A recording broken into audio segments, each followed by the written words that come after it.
কিংবা তাদেরটাই মেনে নেবেন? এই যে অভ্যুত্থান, যেটা বৈষম্যবিরোধী ছাত্র আন্দোলনের নেতৃত্বে এবং আহ্বানে সারা বাংলাদেশের ছাত্র জনতা একত্রিত হয়ে একটা গণ অভ্যুত্থানের সূচনা ঘটেছে।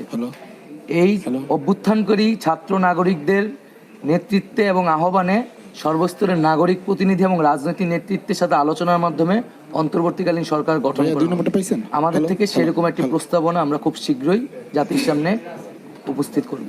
তার মানে আন্দোলন এখনো শেষ হয়নি, হয়তোবা প্রাথমিক বিজয় হয়েছে আপনারা বলছেন, কিন্তু প্রথম ধাপ হয়েছে। কিন্তু আপনারা একটা সরকারের কাঠামো দিবেন, মানে সব সেখানে কি রাজনৈতিক দলগুলোর সাথেও কথা বলবেন আপনারা? আমরা যারা এই আন্দোলনে নেতৃত্ব দিয়েছে, অংশগ্রহণ করেছে, সেই সকল প্রতিনিধি, নাগরিক সমাজ এবং রাজনৈতিক নেতৃত্ব, তাদের সকলের সাথে আলোচনা এবং অংশগ্রহণের মাধ্যমে আমরা একটি অন্তর্বর্তীকালীন জাতীয় সরকারের কথা ভাবছি। তবে ফ্যাসিবাদী